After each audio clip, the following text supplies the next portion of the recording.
प्रिय मित्रों, नमस्कार। कक्षा 12वीं हिंदी वितान भाग 2 के पाठ अतीत में दबे पांव, जिसके लेखक ओम थानवी जी हैं, इस पाठ में आपका हार्दिक स्वागत है। मेरा प्रयास रहता है कि जो छात्र कक्षा में उपस्थित नहीं हो पाते किसी भी कारण से, वे वीडियो के माध्यम से अपने पाठ का अधिगम कर लें। तो अगर आपको मेरा यह प्रयास अच्छा लगता हो तो आप मेरे YouTube चैनल वेद प्रकाश गर्ग को लाइक, शेयर, सब्सक्राइब अवश्य करें। शुरू करते हैं पाठ को हम। इस पुस्तक के परिशिष्ट अर्थात अपेंडिक्स में इस पाठ का पूर्व प्रवेश दिया है, अर्थात कुछ सामान्य जानकारी और भूमिका दी हुई है। तो इसमें लिखते हैं कि इस पाठ में जो हमें मोहनजोदड़ो और हड़प्पा के बारे में बताया गया है, ये जो ऐतिहासिक नगर हैं, ये सभ्यता के विकास को दिशा दे सकते हैं। इसी संदर्भ में यह रचना ओम थानवी जी की यात्रा वृत्तांत है और रिपोर्ट का मिला जुला रूप है। अर्थात उन्होंने यहाँ पर यात्रा की थी और उसको रिपोर्ट के रूप में यहाँ पर दिया है। और इससे यह पता चलता है कि ये जो हमारी भारतीय भूमि रही है, अब तो ये दोनों क्षेत्र पाकिस्तान में हैं। जिस समय यह कार्य किया गया था उस समय भारत में ही था, क्योंकि पाकिस्तान भी भारत में था। तो ये जो भारतीय भूमि का ही नहीं, ये विश्व फलक पर ये जो सभ्यता है सबसे प्राचीन है और एक सुनियोजित ढंग से ये पुनर्जीवित करता है ये पाठ। और जितने सुनियोजित ढंग से उसके दो महान नगर मोहनजोदड़ो और हड़प्पा बसे थे। लेखक ने टीलों, स्नानागारों, मृदभांडों मतलब मिट्टी के बर्तनों, कुओं, तालाबों, मकानों व मार्गों से पुरातत्व में मानव संस्कृति की उस समझदार भावात्मक घटना को बड़े इत्मीनान से खोज खोज कर हमें दिखलाया है, जिससे हम इतिहास की सपाट वर्णनात्मकता से ग्रस्त होने की जगह इतिहास बोध से सिक्त हो सकते हैं। तो इस पाठ में मानव संस्कृति की एक समझदार और भावात्मक घटनाएं भी हैं।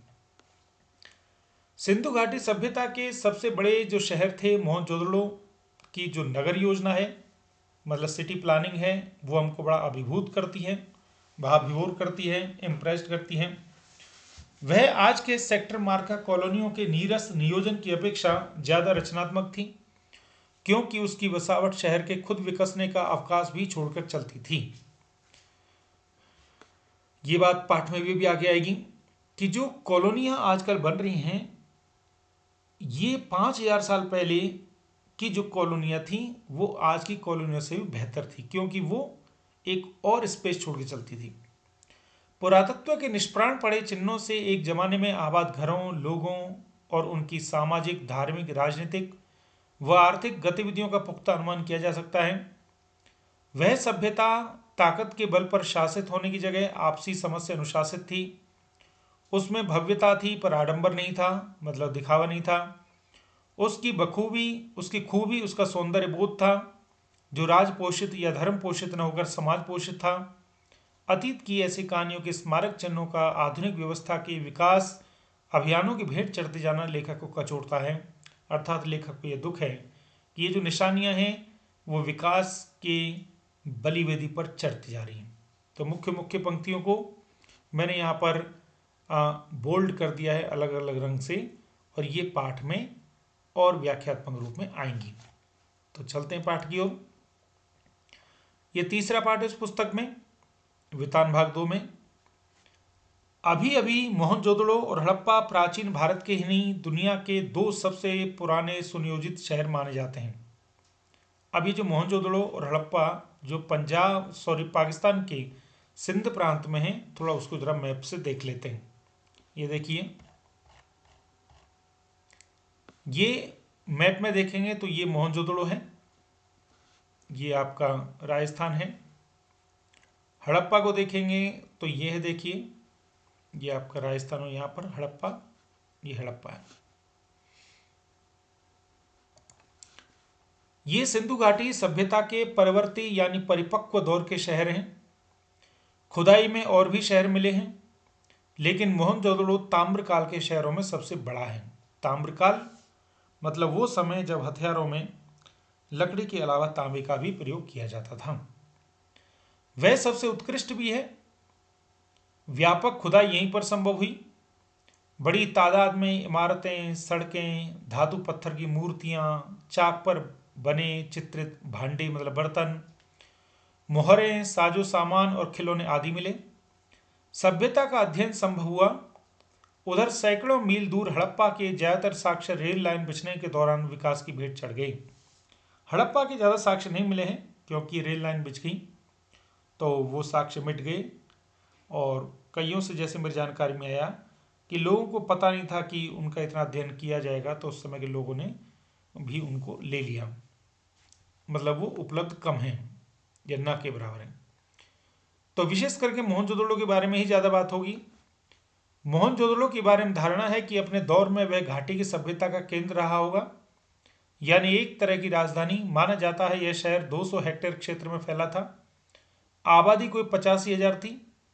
जाहिर है 5,000 साल पहले ही यह आज के महानगर की परिभाषा को भी लांघता होगा। थोड़ा हम ये सोचें कि अतीत में दबे पांव, ये शीर्षक क्यों रखा।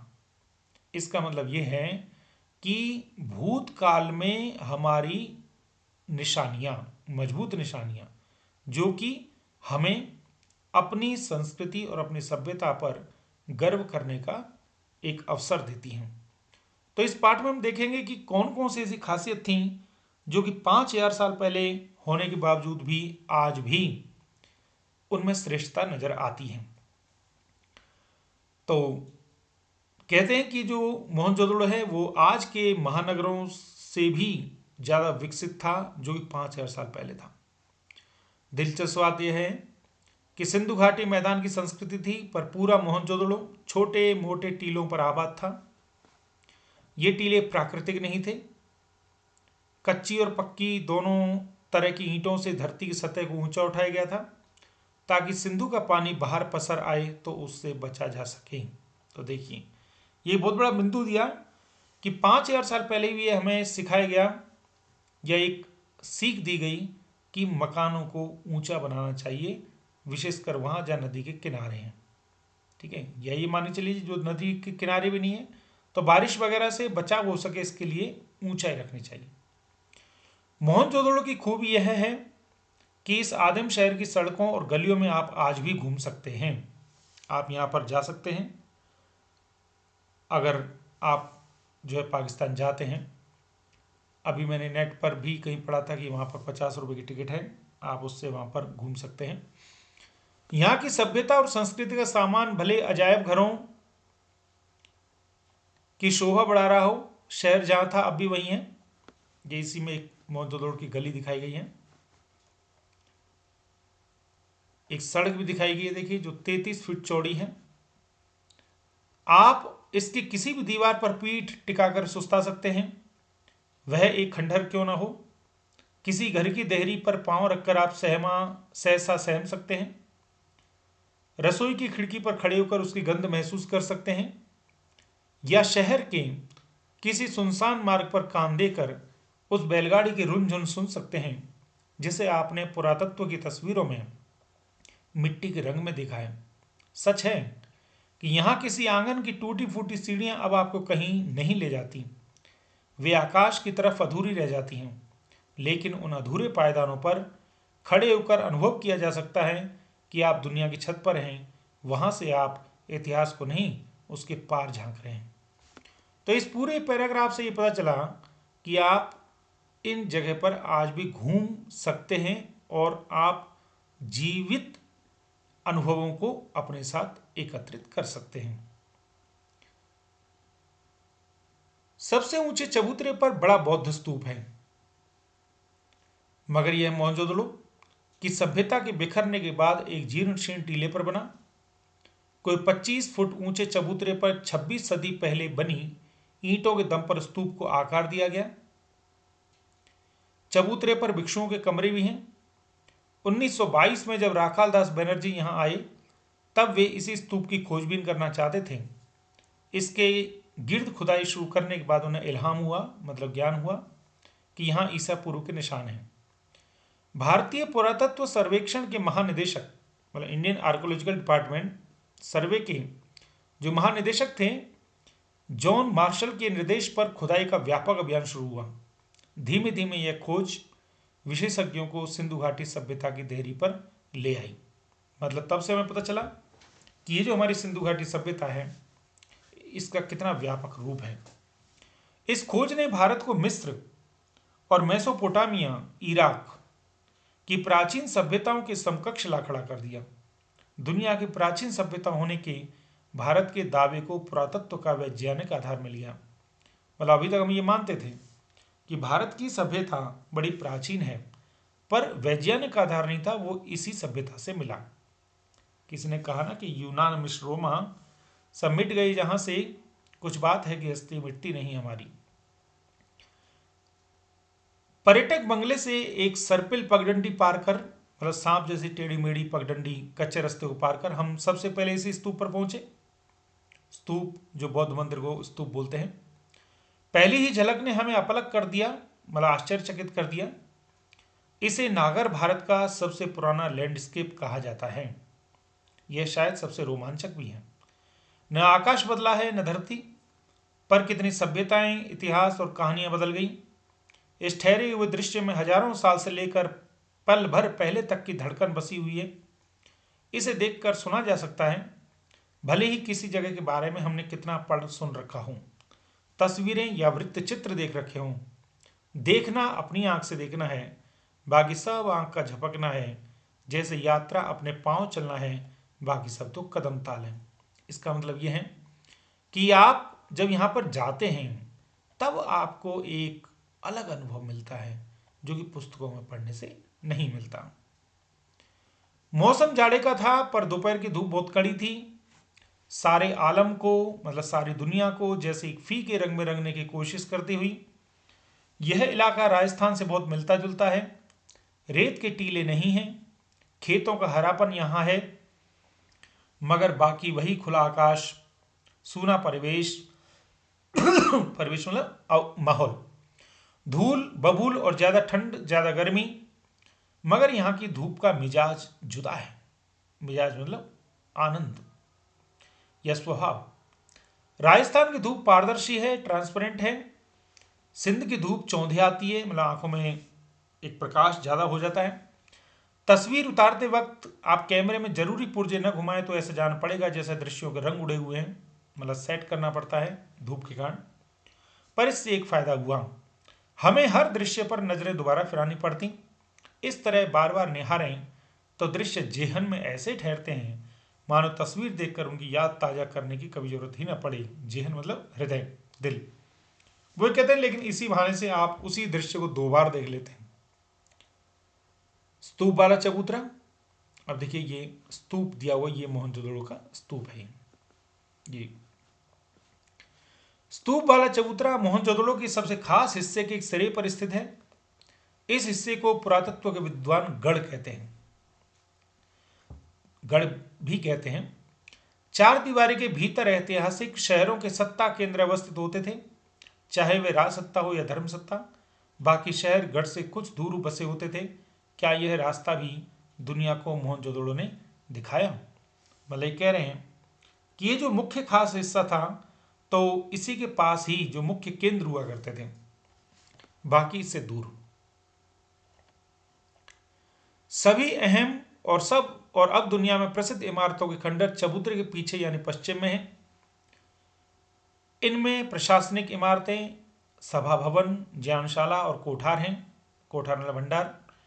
वह अनुष्ठानिक महाकुंड भी, जो सिंधु घाटी सभ्यता के अद्वितीय वास्तु कौशल को स्थापित करने के लिए अकेला ही काफी माना जाता है।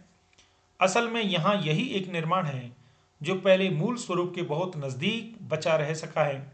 बाकी इमारतें इतनी उजड़ी हुई हैं कि कल्पना और बरामद चीजों के जोड़ से उनके उपयोग का अंदाजा भर लगाया जा सकता है। अब वो कह रहे हैं कि इस चबूतरे के पीछे एक कुंड है, और वही कुंड ऐसा है जो कि मूल स्वरूप में अभी तक काफी बचा हुआ है। और वो जो कुंड है वो अद्वितीय वास्तुकला का एक बहुत बड़ा उदाहरण है। उसका चित्र भी आगे आएगा। ये देखिए चित्र आ रहा है और उसके बारे में वर्णन भी आगे आ रहा है। नगर नियोजन की मोहनजोदड़ो अनूठी मिसाल है। मतलब सिटी प्लानिंग का एक बहुत बड़ा उदाहरण है मोहनजोदड़ो।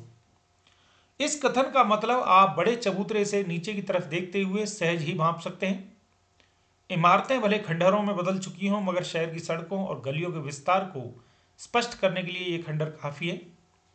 यहाँ की कमोवेश सारी सड़कें सीधी हैं या फिर आड़ी हैं, मतलब वर्टिकल और हॉरिजेंटल हैं। आज वास्तुकार इसे ग्रिड प्लान कहते हैं। आज की सेक्टर मार्का कॉलोनियों में हमें आड़ा सीधा नियोजन बहुत मिलता है, लेकिन वह रहन सहन को नीरस बनाता है। शहरों में नियोजन के नाम पर भी हमें अराजकता ज़्यादा हाथ लगती है।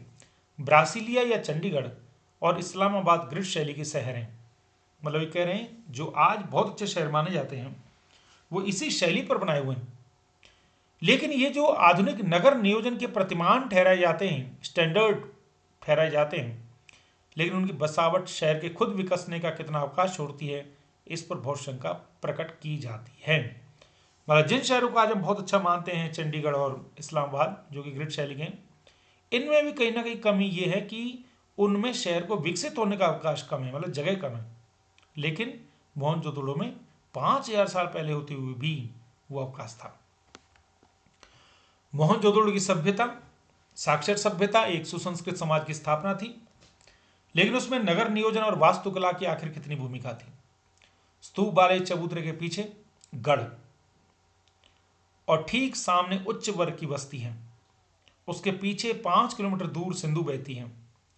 पूरब की इस बस्ती से दक्षिण की तरफ नजर दौड़ाते हुए पूरा पीछे घूम जाए तो आपको मोहनजोदड़ो के खंडहर इस जगह दिखाई देंगे। दक्षिण में जो टूटे फूटे घरों का जमघट है वह कामगारों की बस्ती है, कहा जा सकता है इतर वर्ग की है। अर्थात ये कह सकते हैं ये जो उच्च वर्ग की बस्ती है वो हाई फाई लोगों की है और जो दूसरी बस्ती है वो कामगारों की है। इतर वर्ग अन्य वर्ग, इनके अलावा उच्च वर्ग के अलावा संपन्न समाज में वर्ग भी होंगे, लेकिन क्या निम्न वर्ग यहाँ नहीं था? कहते हैं निम्न वर्ग के घर इतनी मजबूत सामग्री के नहीं रहे होंगे कि 5000 साल टिक सके। निम्न वर्ग मतलब उच्च वर्ग का विलोम, उनकी बस्तियां और दूर रही होंगी। यह भी है कि 100 साल में अब तक इस इलाके के 1/3 हिस्से की ही खुदाई हो पाई है, अब वह भी बंद हो गई है। कहते ये जो जिन प्रमाणों पर बात कर रहे हैं वो तो केवल 1/3 ही खुदाई हुई है अभी, और वो बंद कर दी। हम अपने स्तूप के टीले से महाकुंड के विहार की दिशा में उतरे। दाईं तरफ एक लंबी गली दिखती है, इसके आगे महाकुंड है। अब महाकुंड का वर्णन आ रहा है। पता नहीं सायास है, मतलब प्रयास के साथ है, यह संयोग कि धरोहर के प्रबंधकों ने उस गली का नाम दैव मार्ग मतलब डिविनिटी स्ट्रीट रखा है। माना जाता है कि उस सभ्यता में सामूहिक स्नान किसी अनुष्ठान का अंग होता होगा। अनुष्ठान में पूजा, सामूहिक स्नान, ग्रुप में नहाना। कुंड करीब 40 फुट लंबा और 25 फुट चौड़ा है, गहराई 7 फुट है।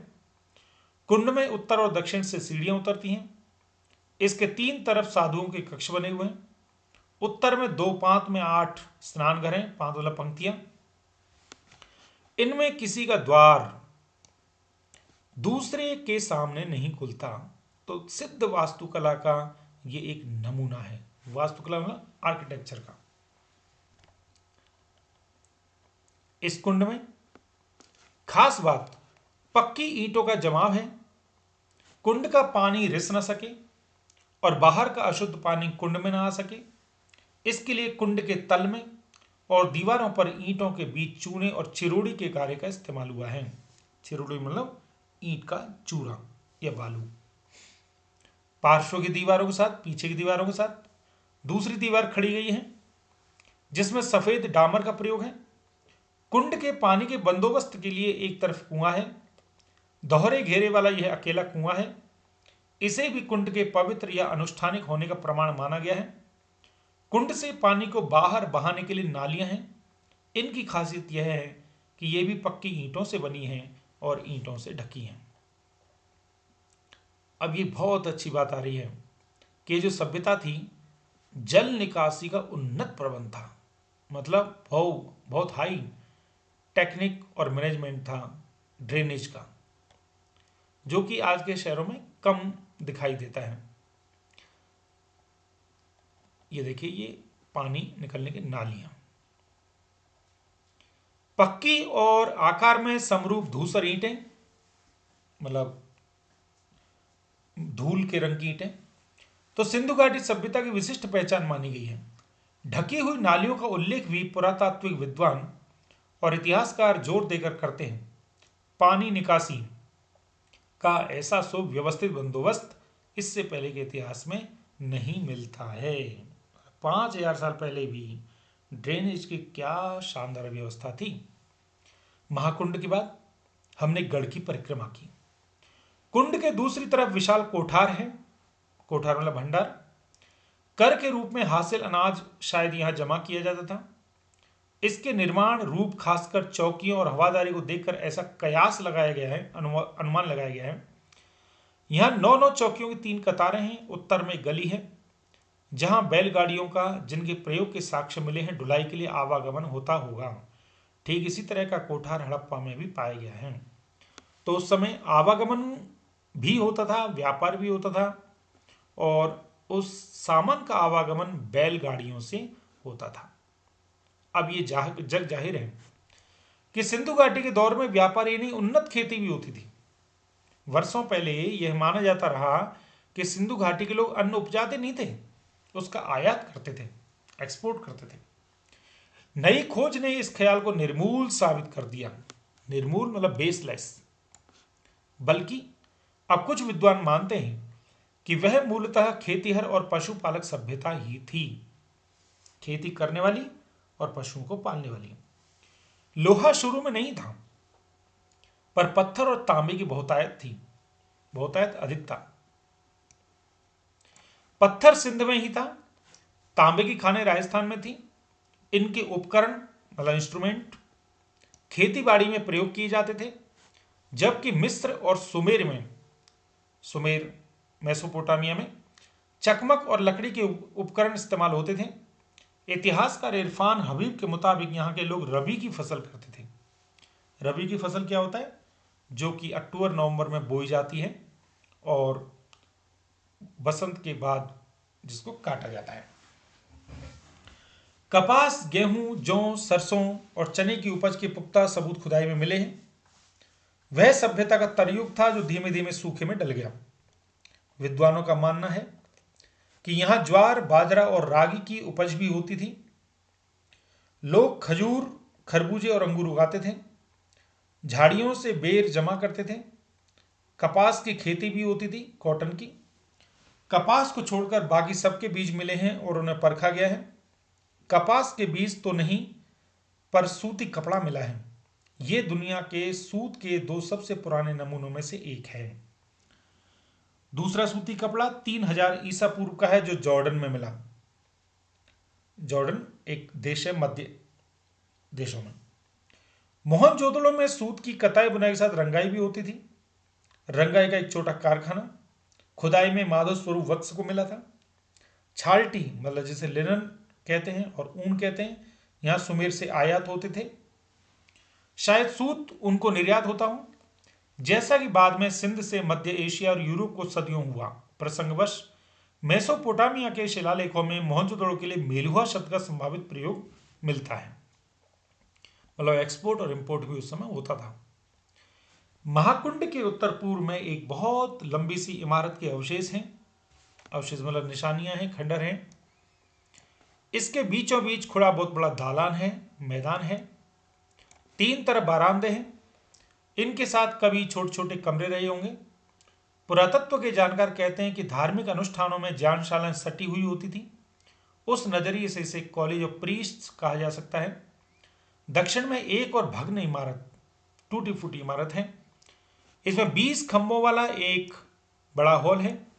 अनुमान है कि यह राज्य सचिवालय, सभा भवन या कोई सामुदायिक केंद्र रहा होगा। गढ़ की 4 दीवारी लांघकर हम बस्तियों की तरफ बढ़े। ये गढ़ के मुकाबले छोटे टीलों पर बनी है, इसलिए इन्हें नीचा नगर कहकर भी पुकारा जाता है। खुदाई की प्रक्रिया में टीलों का आकार घट गया है। कहीं कहीं वे फिर जमीन से जा मिले हैं और बस्ती के कुएं लगता है जैसे मीनारों की शक्ल में धरती छोड़कर बाहर निकल आए हैं। पूरब की बस्ती रईसों की बस्ती है। हालांकि आज के युग में पूरब की बस्तियां गरीबों की बस्तियां मानी जाती हैं।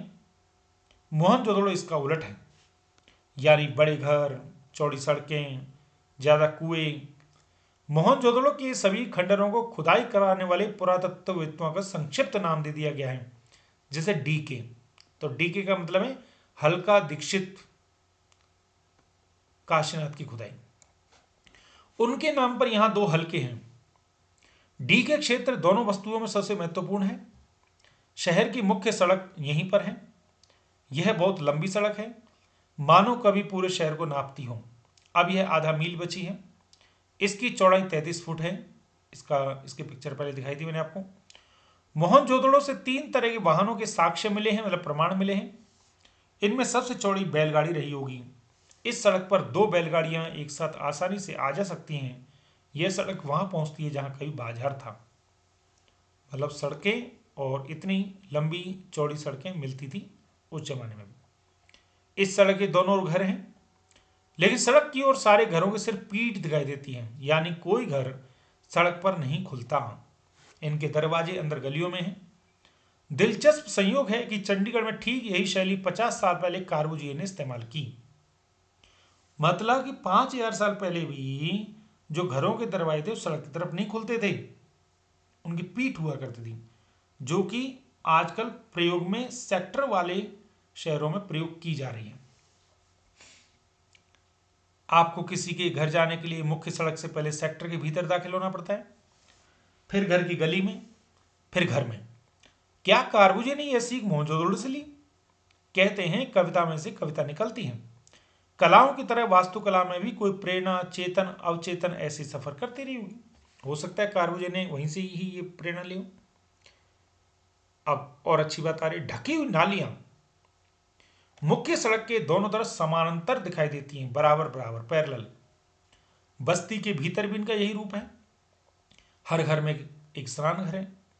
घरों के भीतर से पानी या मैल की नालियां बाहर हौदी तक आती हैं, फिर नालियों के जाल से जुड़ जाती हैं। कहीं कहीं वे खुली हैं पर ज्यादातर बंद हैं। तो स्वास्थ्य के प्रति मोहनजोदड़ो के बाशिंदों के सरोकार का यह बेहतर उदाहरण है। बाशिंदों ने लोग, मतलब उस समय लोग अपने हेल्थ के लिए कितने कॉन्शियस थे कि नालियों को ढक करके रखते थे। बस्ती के भीतर छोटी सड़कें हैं, उनसे छोटी गलियां भी। छोटी सड़कें 9 से 12 फुट तक चौड़ी हैं। इमारतों से पहले जो चीज दूर से ध्यान खींचती है वह कुओं का प्रबंध। यह भी एक अच्छी खासियत बात थी उस समय। ये कुएं भी पकी हुई एक ही आकार की ईंटों से बने हैं।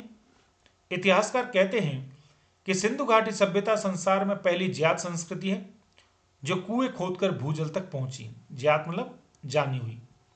उनके मुताबिक केवल मोहनजोदड़ो से 700 कुएं के मिले थे। अब यहां कुएं का एक चित्र दिया है। अब एक बहुत अच्छी बात आ रही है, बहुत ही शानदार। हमें मोहनजोदड़ो में नदियां मिली, कुएं मिले, कुंड मिले, स्नानागार मिले, बेजोड़ पानी निकासी मिली। तो क्या इस प्रकार सिंधु घाटी सभ्यता को हम जल संस्कृति कह सकते हैं? मतलब जल को कितना उन्होंने महत्व दिया था। ये देखिए कुआं का एक चित्र देखिए, पक्की ईंटों से बना हुआ। बड़ी बस्ती में पुरातत्व शास्त्री काशीनाथ दीक्षित के नाम पर एक हल्का डीकेजी कहलाता है। इसके घरों की दीवारें ऊंची और मोटी हैं। मोटी दीवार का अर्थ यह लगाया जाता है कि उस पर दूसरी मंजिल भी रही होगी। कुछ दीवारों में छेद है जो संकेत देते हैं कि दूसरी मंजिल उठाने के लिए शायद शहतीरों की जगह हो। शहतीर कहते हैं लकड़ियों के लट्ठे। सभी घर ईंट के हैं। एक ही आकार की ईंटें 1:2:4 के अनुपात की हैं। सभी भट्टी में पकी हुई, हड़प्पा से हटकर जहां पक्की और कच्ची ईंटों का मिला जुला निर्माण उजागर हुआ है। मोहनजोदड़ो में पत्थर का प्रयोग मामूली हुआ। कहीं कहीं नालियां ही अनगढ़ पत्थरों से ढकी दिखाई दी। इन घरों में दिलचस्प बात यह है कि सामने की दीवार में केवल प्रवेश द्वार बना है, कोई खिड़की नहीं है। खिड़कियां शायद ऊपर की दीवार में रहती हों, यानी दूसरी मंजिल पर। बड़े घरों के भीतर आंगन के चारों तरफ बने कमरों में खिड़कियां जरूर हैं। बड़े आंगन वाले घरों के बारे में समझा जाता है कि वहां कुछ उद्यम होता होगा। उद्यम मतलब कोई कारोबार, कुम्हारी का काम या कोई धातु कर्म। हालांकि सभी घर खंडहर हैं और दिखाई देने वाली चीजों से हम सिर्फ अंदाजा लगा सकते हैं। घर छोटे भी हैं और बड़े भी, लेकिन सब घर एक कतार में हैं, एक पंक्ति में हैं।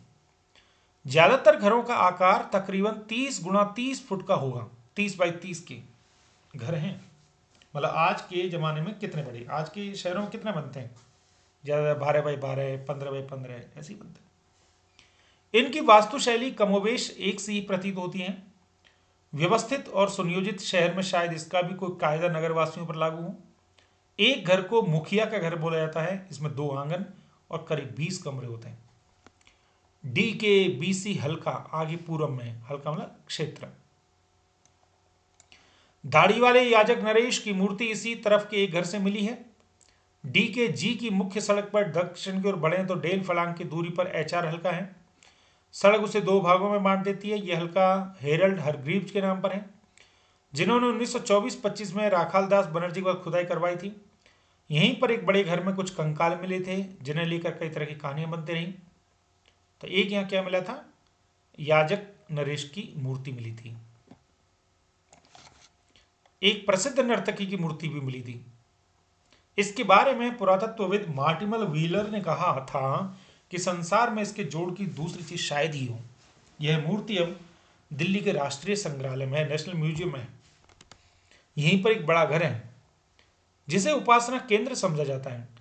इसमें आमने सामने की दो चौड़ी सीढ़ियां ऊपर की ओर मंजिल की तरफ जाती हैं। पश्चिम में गढ़ी के ठीक पीछे माधव स्वरूप वत्स के नाम पर VS हिस्सा है।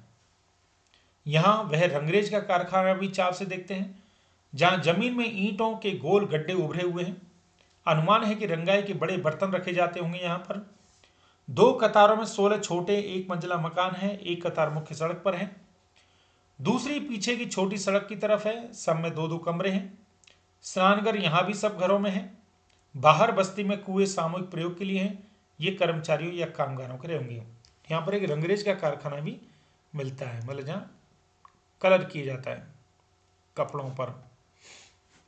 मोहनजोदड़ो में कुओं को छोड़कर लगता है जैसे सब कुछ चौकोर या आयताकार हो, रेक्टेंगल हो, चौकोर स्क्वायर हो। नगर की योजना, बस्तियां, घर, कुंड, बड़ी इमारतें, ठप्पेदार मोहरें, चौपड़ का खेल, गोटियां, तौलने के बाट आदि सब। छोटे घरों में छोटे कमरे समझ में आते हैं, पर बड़े घरों में छोटे कमरे देखकर आश्चर्य होता है। इसका एक अर्थ तो यह लगाया गया है कि शहर की आबादी काफी रही होगी। दूसरी तरफ विचार यह भी सामने आया है कि बड़े घरों में निचली मंजिल में नौकर चाकर रहते होंगे। ऐसा अमेरिकी नृतत्व शास्त्री ग्रेगरी पोसेल का मानना है। बड़े घरों के आंगन में चौड़ी सीढ़ियां हैं। कुछ घरों में ऊपर की मंजिल के निशान हैं, पर सीढ़ियां नहीं है। शायद यहां लकड़ी की सीढ़ियां रही हो, जो कालांतर में नष्ट हो गई, मतलब समय के साथ नष्ट हो गई। संभव है ऊपर की मंजिल में ज्यादा खिड़कियां, झरोखे और साज सज्जा रही हो। लकड़ी का इस्तेमाल भी बहुत संभव है पूरे घर में होता हो। कुछ घरों में बाहर की तरफ सीढ़ियों के संकेत हैं। यहां शायद ऊपर और नीचे अलग अलग परिवार रहते होंगे। छोटे घरों की बस्ती में छोटी संकरी सीढ़ियां हैं, उनके पायदान भी ऊंचे हैं।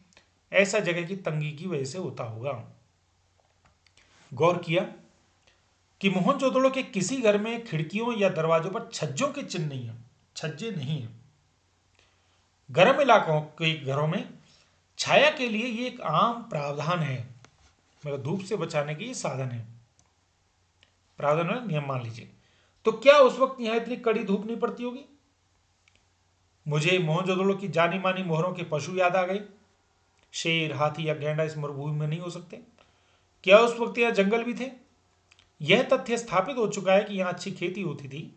पुरातत्व शीरी रत्नाकर का मानना है कि सिंधुवासी कुओं से सिंचाई करते थे। दूसरे, मोहनजोदड़ो की किसी खुदाई में नहर होने के प्रमाण नहीं मिले, यानी बारिश उस काल में काफी होती होगी। क्या बारिश घटने और कुओं के अत्यधिक इस्तेमाल से भूतल जल भी पहुंच से दूर चला गया? क्या पानी के अभाव में यह इलाका उजड़ा और इसके साथ सिंधु घाटी की सभ्यता भी? मतलब एक अनुमान कर रहे हैं कि कहीं ऐसा तो नहीं कि लोग कुओं से सिंचाई करते थे तो इसलिए भूजल कम हो गया और इसलिए लोग चले गए यहां से। मोहनजोदड़ो में उस रोज हवा बहुत तेज बह रही थी। किसी बस्ती के टूटे फूटे घर में दरवाजे या खिड़की के सामने से हम गुजरते तो साए साए की ध्वनि में हवा की लय साफ पकड़ में आती थी। वैसे ही जैसे सड़क पर किसी वाहन से गुजरते हुए किनारे की पटरी के अंतरालों में रह रहकर हवा के लयबद्ध थपेड़े सुनाई पड़ते हैं। सूने घरों में हवा की लय और ज्यादा गूंजती है, इतने की कोनों का अंधियारा भी सुनाई दे। यहाँ एक घर से दूसरे घर में जाने के लिए आपको किसी घर से वापस बाहर नहीं आना पड़ता। आखिर सब खंडहर है, सब कुछ खुला है। अब कोई घर जुदा नहीं है, अलग नहीं है। एक घर दूसरे में खुलता है, दूसरा तीसरे में, जैसे पूरी बस्ती एक बड़ा घर हो। लेकिन घर एक नक्शा ही नहीं होता। हर घर का एक संस्कार में आकार होता है, मतलब सिस्टमेटिक साइज। भले वे 5,000 साल पुराना घर क्यों ना हो, हम में कमोवेश हर कोई पांव आहिस्ता उठाते हुए एक घर से दूसरे घर में बेहद धीमी गति से दाखिल होता था, मानो मन में अतीत को निहारने की जिज्ञासा ही न हो, किसी अजनबी घर में अनधिकार चहलकदमी का अपराध बोध भी हो। मतलब जैसे हम किसी के घर में बिना अधिकार के, बिना अथॉरिटी के चले जाते तो हमें गलत सा लगता है, हमें ऐसा लगता था। जैसे किसी पराये घर में पिछवाड़े से चोरी छुपे कुएं में घुस जाए। सब जानते हैं यहाँ अब कोई बसने नहीं आएगा, लेकिन यह मोहनजोदड़ो के पुरातत्व अभियान की ही खूबी थी कि मिट्टी में इंच दर इंच कंघी कर इस कदर शहर, उसकी गलियों और घरों को ढूंढा और सहेजा गया है कि यह एहसास हर वक्त आपके साथ रहता है, कल कोई यहाँ बसता था। जरूर ये आपकी सभ्यता परंपरा है, मगर घर आपका नहीं है। मतलब सभ्यता को बचाया गया है। अब वो एक और बात बताते हैं, अनचाहे सही मुझे मोहनजोदड़ो की गलियों या घरों में राजस्थान का ख्याल न आए, ऐसा नहीं हो सकता। महज इसलिए नहीं कि पश्चिमी राजस्थान और सिंधु गुजरात की दृश्यावली एक सी है। कहते ऐसा नहीं कि वो सीन एक जैसे हैं। कई चीजें हैं जो मुझे यहां से वहां जोड़ती हैं। जैसे हजारों साल पुराने यहाँ के खेत, बाजरे और ज्वार की खेती। मोहनजोदड़ो के घरों में टहलते हुए मुझे कुलधरा की याद आई। कुलधरा क्या है? यह जैसलमेर के मुहाने पर पीले पत्थर के घरों वाला एक खूबसूरत गांव है। अब एक प्रश्न आएगा कि मोहनजोदड़ो को देख करके लेखक को कुलधरा की याद क्यों आई? तो इसका उत्तर देखिए। उस खूबसूरती गांव में हरदम एक दुख सा भरा रहता है। गांव में घर हैं पर लोग नहीं हैं। कोई 150 साल पहले राजा से तकरार पर, मतलब टकराहट पर, स्वाभिमानी गांव का हर बाशिंदा, हर आदमी रातों रात अपना घर छोड़कर चला गया। दरवाजे असवाब पीछे लोग उठा ले गए, सामान वगैरह। हर घर खंडर हो गए पर ढहे नहीं। घरों की दीवारें, प्रवेश और खिड़कियां ऐसी हैं जैसे कल की बात हो। लोग निकल गए, वक्त वहीं रह गया। खंडरों ने उसे थाम लिया जैसे सुबह लोग घरों से निकले हों, शायद शाम ढले लौट आने वाले हों। कहते हैं कि जिस प्रकार से मोहनजोदड़ो आज लोगों के बिना खंडर है, उसी प्रकार से जैसलमेर का कुलधरा भी उसी प्रकार से खंडर है। राजस्थानी नहीं, गुजरात, पंजाब और हरियाणा में भी कुएं, कुंड, गली कूचे, कच्ची पक्की ईंटों के कई घर भी आज वैसे मिलते हैं जैसे हजारों साल पहले थे। जॉन मॉर्शल ने मोहनजोदड़ो पर 3 खंडों का एक विशद प्रबंध छपवाया। विशद प्रबंध एक बड़ी पुस्तक।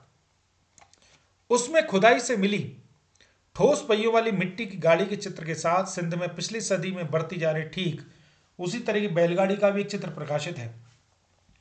तस्वीर से उन्होंने एक सतत परंपरा का इजहार किया। हालांकि कमानी या आरे वाले पहिए का आविष्कार बहुत पहले हो चुका था, जब मैं छोटा था। हमारे गांव में भी लकड़ी वाले ठोस पहिए बैलगाड़ी में जुड़ते थे। दुल्हन पहली बार इसी बैलगाड़ी में ससुराल जाती थी। बाद में हमारे यहां भी बैलगाड़ी में आरे वाले पहिए जुड़ने लग गए। अब तो उसमें जीप के उतारू पहिए लगते हैं। हवाई जहाज के उतारू पहिए बाजार में आने के बाद ऊंट गाड़ी का भी आविष्कार हो गया। रेगिस्तान के जहाज से हवा के जहाज का यह ऐतिहासिक गठजोड़ है। हालांकि कहना मुश्किल है कि दुल्हन की सवारी के रूप में बैलगाड़ी या ऊंट गाड़ी का अब वहां कभी इस्तेमाल होता होगा। हमारे मेजबान ने ध्यान दिलाया कि मोहनजोदड़ो का अजायब घर देखना अभी बाकी है। खंडहरों से निकल हम उस साबुत इमारत में आ गए, लेकिन प्रदर्शित सामान आपको खंडहरों से निकल आने का एहसास होने नहीं देता था। ऐसा लगता था कि वही है। अजायब घर छोटा ही है, म्यूजियम। जैसे किसी कस्बाई स्कूल की इमारत हो, किसी छोटे कस्बे की। सामान भी ज्यादा नहीं है। अहम चीजें कराची, लाहौर, दिल्ली और लंदन में। यूं अकेले मोहनजोदड़ो की खुदाई में निकली पंजीकृत चीजों की संख्या 50,000 से ज्यादा है। रजिस्टर्ड जो आर्टिकल्स है लगभग 50,000। मगर जो मुट्ठी भर चीजें यहां प्रदर्शित हैं, पहुंची हुई सिंधु सभ्यता की झलक दिखाने के लिए काफी हैं। काला पड़ गया गेहूं, तांबे और कांसे के बर्तन, मोहर, वाद्य मतलब इंस्ट्रूमेंट्स बजाने वाले, चाक पर बने विशाल मृदभांड, मिट्टी के बर्तन, उन पर काले भूरे चित्र, चौपड़ की गोटियां, दिए, माप तौल के पत्थर, तांबे का आईना, मिट्टी की बैलगाड़ी और दूसरे खिलौने, 2 पाटों वाली चक्की, कंघी, मिट्टी के कंगन, रंग बिरंगी पत्थरों के मनकों वाले हार और पत्थरों के औजार। अजायब घर में तैनात अली नवाज बताता है कुछ सोने के गहने भी यहाँ हुआ करते थे जो चोरी हो गए।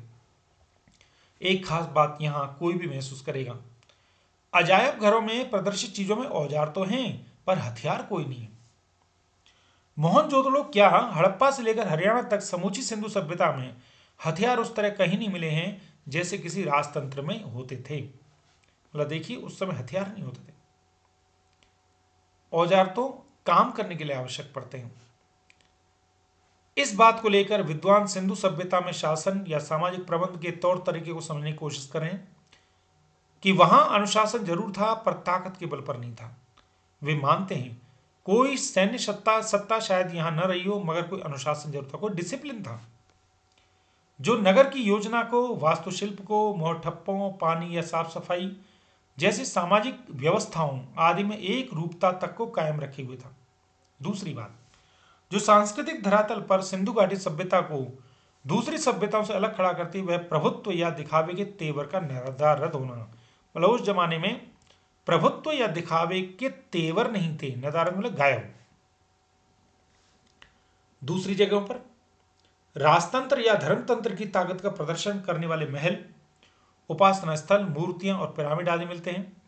लेकिन इस हड़प्पा संस्कृति में न भव्य राजप्रासाद मिले हैं, मतलब शानदार राजों के महल मिले हैं, न मंदिर मिले हैं, न राजाओं महंतों की समाधियां हैं। यहाँ के मूर्ति शिल्प छोटे हैं और औजार भी छोटे हैं। मोहनजोदड़ो के नरेश के सिर पर जो मुकुट है शायद उससे छोटा तो सिरपंच की कल्पना भी नहीं की जा सकती। मतलब राजाओं का भी मुकुट इतना छोटा था। और तो और उन लोगों की नावें बनावट में मिस्र की नावों जैसी होती हुई भी आकार में छोटी थी। आज के मुहावरे में कह सकते हैं कि वह लो प्रोफाइल सभ्यता थी, लघुता में भी महत्ता अनुभव कराने वाली संस्कृति, छोटा होते हुए भी बड़ा होने वाली संस्कृति। तो ये भी एक प्रश्न आगे आएगा, लो प्रोफाइल सभ्यता क्यों थी। एक जल संस्कृति पर आएगा, एक नगर नियोजन पर आएगा। तो ये मुख्य मुख्य बातें हैं। मोहनजोदड़ो सिंधु सभ्यता का सबसे बड़ा शहर ही नहीं था, उसे साधनों और व्यवस्थाओं को देखते हुए सबसे समृद्ध भी माना गया। फिर भी इसकी संपन्नता की बात कम हुई है तो शायद इसलिए कि उसमें भव्यता का आडंबर नहीं था, दिखावे का आडंबर नहीं था। भव्यता मतलब बहुत ऐश्वर्य। दूसरी वजह यह भी है कि मोहनजोदड़ो और हड़प्पा पिछली सदी में ही उद्घाटित हो सके। उनकी अनसूज लिपि अभी भी सारे रहस्य अपने में छुपाए हुए, क्योंकि अभी सारी खुदाई नहीं हुई है। सिंधु घाटी के लोगों में कला या सुरुचि का महत्व ज्यादा था। वास्तुकला या नगर नियोजन ही नहीं, धातु और पत्थर की मूर्तियां, मृदभांड, मिट्टी के बर्तन, उन पर चित्रित मनुष्य, वनस्पति और पशु पक्षियों की छवियां, सुनिर्मित मोहरें, उन पर बारीकी से उत्कीर्ण आकृतियां, उत्कीर्ण मतलब खुदी हुई, खिलौने, केश विन्यास मतलब बालों को बनाना, आभूषण और सबसे ऊपर सुघड़ अक्षरों का लिपि रूप सिंधु सभ्यता को तकनीक सिद्ध से ज्यादा कला सिद्ध जाहिर करता है। मतलब उस समय लोग कला पसंद थी। एक पुरातत्व के अनुसार सिंधु घाटी सभ्यता की खूबी उसका सौंदर्य बोध है, जो राजपोषित या धर्म पोषित न होकर समाज पोषित था। ये भी एक प्रश्न, बहुत अच्छा प्रश्न है कि उस समय की जो सभ्यता की बहुत बड़ी सुंदरता यह है कि वो समाज से ही पलता और बढ़ता था, किसी धर्म से या किसी राज्य से नहीं। शायद इसलिए आकार की भव्यता की जगह उसमें कला की भव्यता दिखाई देती है।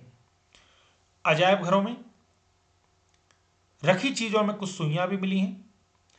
खुदाई में तांबे और कांसे की तो बहुत सारी सुइयां मिली हैं। काशीनाथ दीक्षित को सोने की 3 सुइयां मिली जिनमें 1-2 इंच लंबी थी। समझा गया कि यह बारीक कशीदेकारी में काम आती हुई, कशीदेकारी क्या, कपड़ों पर फूल बनाना या कोई भी चित्र बनाना। याद करें, नर्तकी के अलावा मोहनजोदड़ो के नाम से प्रसिद्ध जो दाढ़ी वाले नरेश की मूर्ति है उसके बदन पर आकर्षक गुलकारी वाला दुशाला भी है। और आज छापे वाला कपड़ा अजरक सिंध की खास पहचान बन गया है। मतलब एक उन्होंने जो दुशाला पहन रखा है वो अजरक कपड़े का पहन रखा है। ये एक सिंध का प्रसिद्ध कपड़ा है। इसको दिखाता हूं आपको, ये वाला इस तरह से, इसमें ब्लॉक प्रिंट आते हैं। और यहाँ पर एक आपको ये मूर्ति मिली थी नृत्यांगना की नृत्य मुद्रा में। ये सिंध की जो अजरक कपड़ा है सिंध की खास पहचान बन गया है, पर कपड़ों पर छपाई का आविष्कार बहुत बाद का है। खुदाई में सुइयों के अलावा हाथी दांत और तांबे के सुए भी मिले हैं। जानकार मानते हैं कि इनसे शायद दरियां बुनी जाती थी, हालांकि दरी का कोई नमूना या साक्ष्य हासिल नहीं हो। साक्ष्य मतलब एविडेंस, प्रमाण, वह शायद कभी हासिल न हो, क्योंकि मोहनजोदड़ो में अब खुदाई बंद कर दी गई है। सिंधु के पानी के रिसाव से क्षार और दलदल की समस्या पैदा हो गई है। मौजूदा खंडरों को बचा कर रखना ही अब अपने आप में एक बड़ी चुनौती है, क्योंकि यही जब मिट जाएंगे तो आगे लोग कैसे जानेंगे। तो इस प्रकार से इस पाठ को, अतीत में दबे पाठ को जो कि ओम थानवी जी का है, मैंने एक एक अक्षर करके आपको समझाने का प्रयास किया।